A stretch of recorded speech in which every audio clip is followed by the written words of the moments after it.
Hello, Assalamu alaikum. So this is the second part of lecture. In previous session, we discussed the pattern of organization in Kingdom Animalia. और इसी में भी उनकी कुछ points जो है ना, पिछला जो लेक्चर था वो थोड़ा सा लंबा हो गया था, तो एक एम्ब्रोलॉजिकल पैटर्न ऑफ ऑर्गेनाइजेशन जो है ना हमने वो मिस किया था, डिस्कस नहीं किया था। तो वो एम्ब्रोलॉजिकल पैटर्न के बाद जो है ना एनिमल की ओरिजिन और हिस्ट्री जो है ना हमें इस एंटायर एनिमल टेक्सोनॉमी, ये क्लेडोग्राम है। दिस क्लेडोग्राम शो ये डाइवर्स ग्रुप ऑफ प्रोटेस्टा, और इन प्रोटेस्टास में कॉलोनियल हाइपोथेसिस के थ्रू या सिनोसैटिक हाइपोथेसिस के थ्रू जो है ना बेसल फाइला वजूद में आए। ये बेसल फाइला का कॉन्सेप्ट इस तरीके से कि ये फाउंडेशनल फाइला है, ओके। और ये कहा जा सकता है, जो वैसे जो बेसल फाइला 5 है, one is phylum Ctenophora, Porifera, Placozoa, Acoelomorpha, Cnidaria, ये 5 बेसिक फाइला। तो साइंटिस्ट का कहना है कि, और ये भी आप बता रहे हैं, ये क्लेडोग्राम बता रहे हैं इनकी अलग अलग जो है ना ओरिजिन है, इंडिपेंडेंट ओरिजिन है, कोई इस तरीके से नहीं हुआ। और इसमें बेसल फाइला में asymmetrical, radial symmetrical animals biradial पाए जाते हैं, और इनसे जो है ना हमारे यहाँ जो प्रोटोस्टोम्स पैदा हुए हैं। प्रोटोस्टोम्स के 2 इकसाम हैं। एक वो प्रोटोस्टोम जो मोल्ट नहीं करते हैं, उनको हम लोफोट्रोकोजोआ कहते हैं, और जिनमें मोल्टिंग होती है उनको हम इक्टायोजोआ कहते हैं। और देन एक और ड्यूटेरोस्टोमोनिया ग्रुप है, और ड्यूटेरोस्टोम में नीमाटोड्स, ड्यूटेरोस्टोम में इकाइनोडर्मेट्स, हेमिकॉर्डेट्स और कार्डेट्स जो है शामिल हैं। तो ये एनिमल टेक्सोनॉमी का जो लुक है बार बार जो है ना हमारे आगे आएगा। तो इसे प्रोटेस्टा, बेसल फाइला, फिर ये लोफोट्रोकोजोआ, ये क्लेट्स हैं, इक्टायोजोआ, इन्हें ड्यूटेरोस्टोमिया।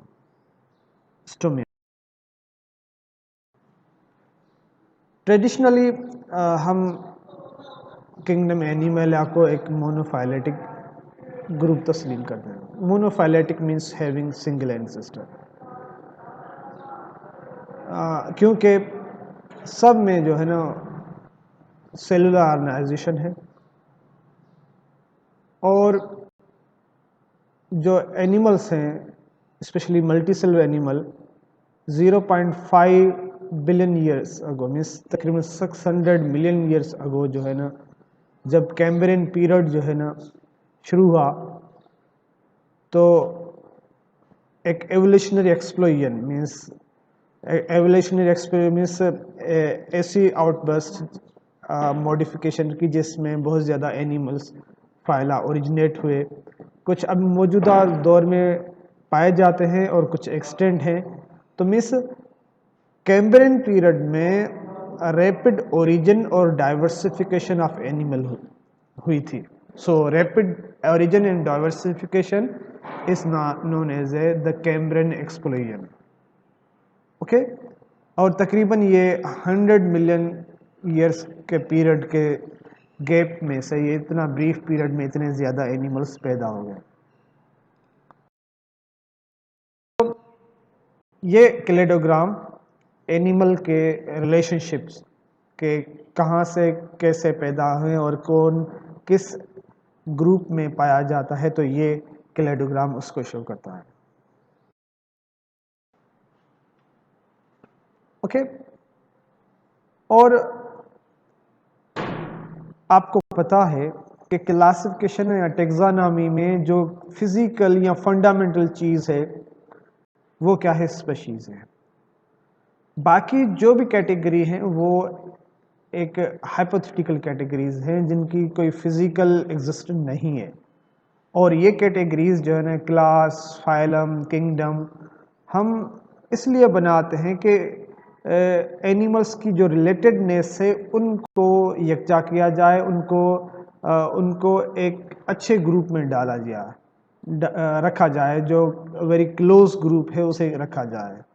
तो मार्फोलॉजिकल और एम्ब्रोलॉजिकल और मालिकुलर जो एविडेंस हैं, स्पेशली आरएनए स्टडीज़ के हवाले से, तो हमें ये बताते हैं, और मैंने जो लास्ट क्लेडोग्राम में बताया कि 5 आर द बेसल फाइला, और ये probably originated independent from each other from other animal groups। ये फाइल बेसल फाइला इस तरीके से पैदा नहीं हुए कि वेला पैरफ पोरीफीरा हुआ, उसे नीडेरिया हुआ, उसे टीनोफोरा हुआ, उससे लेमार्फा हुआ, इस तरीके प्लेकोस हुआ, इस तरीके से एक लीनियर नहीं है। वो सबकी एक इंडिपेंडेंट आज़ादाना कि टीनोफोरा एक अलग कोनोफ्लेजिलेट से पैदा हुआ है, पोरीफेरा हो सकता है अलग से हुआ, इस तरीके से हुआ। तो कहा जाता है, साइंटिस्ट का ये कहना है कि नीडेरियन और टीनोफोरा एक इनका ग्रुप है, क्योंकि इनकी सिमेट्री देखें नीडेरिया की और टीनोफोरा की, इसको दे आर रेडियल सिमेट्रिकल। तो जो भी रेडियल सिमेट्रिकल उनका ग्रुप है उसको हम रेडिएटा कहते हैं, और ये एक तो उनमें रेडियल सिमेट्री है, दूसरे क्या है उनमें डिप्लोब्लास्टिक ऑर्गेनाइजेशन है। तो ये एक ग्रुप है एनिमल्स का। और रिसेंट स्टडी जो है ना से ये पता चलता है कि टीनोफोरा हैं तो डिप्लोब्लास्टिक, थोड़ी सी कैरेक्टरिस्टिक इस तरीके से कि वो दे आर ऑलमोस्ट जो है ना ट्रिप्लोब्लास्टिक है, और उनमें जो रेडियल सिमेट्री है वो सेकेंडरी है। ओके, तो इस तरीके से मीन्स ये वी कैन सेफली से कि टीनोफोरा से जो ट्रिप्लोब्लास्टिक एनिमल्स हैं वो ओरिजिनेट हुए हैं, और उनमें जो सिमेट्री है वो प्राइमरी रेडियल नहीं है, वो सेकेंडरी रेडियल है। अब जो है ना, एक तो मीन्स ये ग्रुप हो गया, रेडिएटा ग्रुप हो गया, और इस रेडिएटा ग्रुप से जो है ना बायलेटरल ऑर्गेनिज्म या ट्रिप्लोब्लास्टिक पैदा हुए। तो बायलेटरल एनिमल्स के जो है ना having grouped into 2 branches based on the embryological characteristic। Embryological feature के बुनियाद पे जो बायलेटरल एनिमल्स हैं या जिसकी बायलेटरल सिमेट्री है उनको 2 ग्रुप में डिवाइड किया गया है। वो किसके गुना कि जब शुरू जाइगोट के बाद क्लीवेज हो रही है, उनके अर्ली क्लीवेज का पैटर्न क्या है, और दूसरा जो है मेथड ऑफ सीलोम फॉर्मेशन के सीलोम कैसे फॉर्म हो रही है। तो इस means bilateral symmetrical on the basis of the 2 criteria, one is the early cleavage pattern and other the method of coelom formation, इनके बुनियाद के ऊपर इनको 2 ग्रुप में डिवाइड किया। एक का नाम है प्रोटोस्टोम्स, मीन्स बायलेटरल को अब डिवाइड किया, एक प्रोटोस्टोम्स, दूसरा deuterostome. Protostomes include animals in phyla, इसमें प्लेटीहेल्मिस, निमाटोडा, मोलस्का, एनलिडा, आर्थ्रोपोडा और कुछ और भी हैं। ये सारे क्या हैं जो है ना प्रोटेस्टा में हैं। इस तरीके से सॉरी नॉट प्रोटेस्टा, प्रोटोस्टोम्स में फॉर एग्जांपल इस को देखता है, ये टॉप व्यू है और ये साइड व्यू है प्रोटोस्टोम्स में। ये अर्ली क्लीवेज हो रही है, और ये इसके बाद अर्ली गेस्ट्रुला के बाद ये 3 जम्प्स लेयर फॉर्मेशन हो रही है, सीलोम फॉर्मेशन हो रही है, और उसके बाद उनमें जो बेबी पैदा हो रहा है उसको हम ट्रोकोफोर लार्वा कहते हैं। क्या कहते हैं? ट्रोकोफोर लार्वा कह रहे हैं। तो इनमें जो क्लीवेज पैटर्न है, यहाँ जो क्लीवेज हो रहा है, यहाँ एक सेल से आप देख रहे हैं इसमें 4 सेल पैदा हुए हैं, क्लीवेज पैटर्न है तो वो स्पाइरल क्लीवेज होते हैं। प्रोटोस्टोम में क्या है? स्पाइरल मीन्स ऑब्लिक शेप में जो है ना उनकी क्लीवेज होती है, ऑब्लिक के अंदाज में जो है ना जाइगोट डिवाइड होता है। तो ये एक उनमें जो है ना प्रोटोस्टोम में होता है। और अगर देखें कि जैसे 8 सेल का कोई इनका एम्ब्रियो देख लें कि जो अपर सेल टायर है वो ट्विस्टेड आउट होते हैं लोअर में, और सेकंड जो कैरेक्टरिस्टिक है जो प्रोटोस्टोम्स में कि वो क्लीवेज जो होती है वो डिटर्मिनेट होती है। क्या होती है? वैसे क्लीवेज दो किस्म के होते हैं, इनडिटर्मिनेट और डिटर्मिनेट। इनमें प्रोटोस्टोम में क्लीवेज क्या होता है? Determinate means the fate of cell is establish very early in development, के शुरू में 8 सेल 20 है उसी वक्त उसका किस्मत लिखी जाती है कि ये इस सेल से ये पैदा होगा, ये आर्गन पैदा होगा, तो उनकी पहले से ही एस्टेब्लिश्ड है। अगर कोई एक सेल से एक्सपेरिमेंट किए गए, एक सेल निकाला गया तो वो आर्गन डेवलप नहीं होता, तो मैं इसका मतलब क्या है कि वही शुरू के जो क्लीवेज, अर्ली क्लीवेज में ही सेल की फेट का अंदाजा लगा सकता है। Okay, so if the cell of 2 or 4 cell embryo are separated, अगर उनको अलग कर लें, ये सेल इनको अलग कर लें, तो इनसे आगे चलकर कुछ जो है एम्ब्रियोनिक गट या सीलोम फॉर्मेशन नहीं होगी। और एक और करेक्टर के प्रोटोस्टोम्स में टॉप शेप जो है या टॉप शेप लार्वा पैदा होता है, तो उसको हम ट्रेकोफोर लार्वा कहते हैं। तो ये अहम इस प्रोटोस्टोम में एक तो स्पाइरल क्लीवेज, दूसरा डिटर्मिनेट क्लीवेज और ट्रोकोफोर लार्वा डेवलप होता है। तो ये प्रोटोस्टोम की फीचर्स हैं। और डिटियोस्टोम के जो फीचर्स हैं बिल्कुल उनसे अलग हैं, तो उनको हम किसी और में डिस्कस करेंगे। अब हम आते हैं एनिमल ओरिजिन के ऊपर। जैसे जियोलॉजिकल टाइम स्केल है, तो उसमें ज़मीन को इरास में डिवाइड किया गया है। इरास को पीरियड में, पीरियड को जो है इपोक में, इस तरीके से डिवाइड किया गया है। तो जियोलॉजिकल टाइम स्केल हमें बताता है कि ज़मीन जो है ना, अर्थ was originated about 4.6 billion years ago, और पहली बार लाइफ जो ओरिजिन हुई 3.5 बिलियन ईयर्स अगो, और फर्स्ट यूकैरियोटिक लाइफ फॉर्म्स जो है 1.5 बिलियन ईयर्स वजूद में आए। और इस तरीके से जो एनिमल की ओरिजिन की शुरुआत हुई वो 1 बिलियन ईयर्स एनिमल ओरिजिन की शुरुआत हुई। और तकरीबन जो मैंने पिछली स्लाइड में बताया कि तकरीबन 0.6 बिलियन साल या 600 मिलियन साल के दौरान एक 100 मिलियन का ऐसा अरसा है जिसमें ऐसा टाइम गैप है जिसमें मॉडर्न सारे फाइला पैदा हुए, तो उसे हम क्या कहते हैं? कैम्ब्रियन एक्सप्लोजन कहते हैं। और ये सिर्फ हवाली बातें नहीं है, इनको ये बातें it's based on the fossils record. So इस 100 मिलियन में ज़्यादातर जो एनिमल्स पैदा हुए उनकी ओरिजिन, अपीयरेंस और डाइवर्सिफिकेशन है, उसको हम कैम्ब्रियन एक्सप्लोजन भी कहते हैं। Scientist have asked important question about explosion. मैंने डार्विन से लेकर आज तक बहुत ज़्यादा ना जो है ना ये पूछा कि तकरीबन 600 मिलियन या 500 मिलियन साल पहले जो है ना ये एक्सप्लोजन, कैम्ब्रियन एक्सप्लोजन या एनिमल्स की डाइवर्सिफिकेशन इतनी तेज़ी से क्यों हुई? क्या वजूहत है? इन्वायरमेंटल वजूहत थी या और वजूहत थी? क्या मामला था कि यूनिसेलुलर से मल्टी सेलुलरिटी पैदा हुई? उनके बीच में क्या स्टेप्स हैं? तो इन बातों को बिल्कुल जो है ना सप्लीमेंट करने के लिए फॉसिल्स रिकॉर्ड बहुत ज़्यादा डॉक्यूमेंटेड किए गए हैं। So one of the oldest fossils date containing animal remains is Doushantuo formation. ये चाइना, साउथ चाइना में गिजू प्रोविंस में एक एरिया है जिसमें ओल्डेस्ट फॉसिल्स जो है ना वो पाए जाते हैं। और ये फॉसिल्स तकरीबन 600 मिलियन ईयर साल पुराने हैं। और इन फॉसिल्स में variety of eggs, embryo, tiny spongy means Porifera के फॉसिल्स है, फाइलम पोरीफेरा के, फाइलम नीडेरा स्पेशली जेलीफिश के फॉसिल्स है, और उनमें से छोटे से बायलेटरल सिमेट्रिकल एनिमल जिसका नेम उस एनिमल का नेम वर्ना एनामिक्यूला है, उनके भी फॉसिल्स वहाँ से पाए जाते हैं।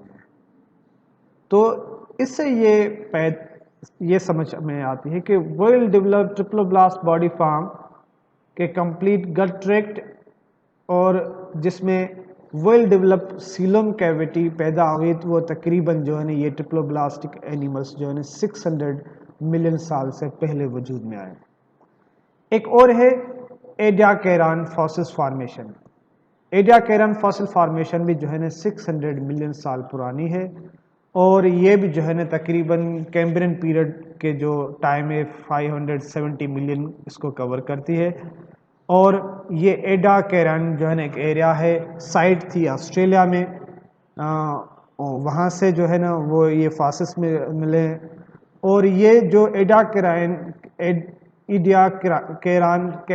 कैरन फॉर्मेशन है, ये दुनिया भर में जो है ना डिस्ट्रीब्यूट है, और वहाँ जो है ना नीडियरेंस के रिप्रेजेंटेटिव मिले हैं। और other fossils have been interpreted as being molluscus-like and still are being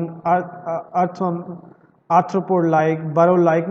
इस तरीके से फॉसिल्स मिले हैं वहाँ से, जो फॉसिल्स मोलस्कस लाइक भी हैं, आर्थ्रोपोड्स लाइक भी हैं, वर्म लाइक भी हैं, इस तरीके से। So all of the animals, ये सारे एनिमल जो दोशंतो में और एडियाकेरन में मिले हैं, वो ज़्यादातर सॉफ्ट बॉडीड हैं, और सॉफ्ट बॉडीड ज़्यादातर वो फॉसिलाइज नहीं होते। तो हमें इससे जो है ना अंदाज़ा ये लगा सकता है कि ज़्यादातर जो मल्टी सेलुलर एनिमल जो है ना कैम्ब्रियन पीरियड में इवाल्व हुए। फॉसिल से अनदर फॉसिल फॉर्मेशन जिसमें ये कैम्ब्रियन एक्सप्लोजन की बात को अच्छे तरीके से हम डिस्कस कर सकते हैं, समझ सकते हैं, वो जो है ना बर्गेस शेल्स हैं इन यूहू और national park Canadian Rocky mountain में ब्रिटिश कोलंबिया में है। ओके, इनसे ये जो है ना shortly after Cambrian explosion mud slide will be buried 1000। तो ये वो फॉसिल्स है कि कैम्ब्रियन पीरियड के बिल्कुल शुरू होने से थोड़ा बाद जो है ना एक मड स्लाइड जो है ना वो एनिमल्स के ऊपर गिर गई थी, मैरीन एनिमल, और वहाँ बहुत ज़्यादा, क्योंकि मड स्लाइड एक फेवरेबल फॉसिल्स कंडीशन होती है, प्रिजर्वेटिव मटेरियल उसमें होते हैं, तो वहाँ जो है ना उनसे जो है ना और उससे तकरीबन जो मौजूदा 36 फाइला हैं उनके समहाउ डायरेक्टली इनडायरेक्टली हमें ट्रेसेस मिले हैं, और कई बॉडी प्लांट्स मिले हैं। तो मीन्स इस तरीके से कुछ ऐसे एनिमल मिले हैं जो जिसका नाम है एनोमैक्यूलरिस, और कुछ डेट्रीवर्स हैं वेवेसिया। तो बर्गेस शेल फॉर्मेशन जो है ना मॉडर्न जो फाइला है उनको एक्सप्लेन करने में, उनको जो है ना उनके जो है ना इंसेक्ट, स्पाइडर, माइट्स, क्रेब, उनके रिप्रेजेंट को प्रिजर्व करने में जो है ना अहम किरदार उन्होंने अदा किया है। और इस तरीके से fossil formation like Ediacaran and Burgess show the evolution के not always through of a slow progressive. Evolution एक स्लो प्रोग्रेस नहीं है, और इस तरीके से हमारे यहाँ कुछ और भी जो है ना जो मॉलिक्यूलर स्टडीज़ हैं उन्होंने भी जो है ना एनिमल की हिस्ट्री को जो है ना वो बहुत क्लियर कर दिया, स्पेशली जो variation in the development of body plan, कि ये बॉडी प्लान जो है ना it's control by a group of gene we call home box hox gene से कहते हैं, होम बॉक्स जीन कहते हैं। These genes specify the identity of the body parts or sequence in which body parts well developed. Small changes in gene can provide dramatically different body form. So the rapid emergence of body forms early in the Cambrian period may reflect change that occurred in the evolution of fox gene. तो means अगर कोई इस तरीके से सवाल कर सकता है तो भाई सारे मॉडर्न फाइला आए 100 मिलियन के टाइम में कैम्ब्रियन एक्सप्लोजन में या कैम्ब्रियन पीरियड में कैसे पैदा हुआ, ये इतनी डाइवर्सिफिकेशन कैसे हुई। तो ये हो सकता है कि हॉक्स जीन में जो है ना बहुत ज़्यादा चेंजेस जो है ना हो गई, और वो हॉक्स उस रैपिड चेंजेस की वजह से जो है ना वो पॉसिबिलिटी थी इतनी हो गई। इस लेक्चर में बताएं सिर्फ आपकी जो है ना थोड़ी हिस्टोरिकल साइंस को क्लियर करना कि एनिमल की ओरिजिन कैसे हुई, कहाँ से हुई, और जो बातें जिसको हम क्या सारा समझते हैं कि ये क्या सारा हो सकती है, लेकिन ज़्यादातर बातें हमें जो स्पेशली साइंस में डिस्कस की जाती हैं, स्पेशली जो बायोलॉजी में डिस्कस है, वो these are based on evidence, not on the hearsay of anybody. So thank you very much for listening this one.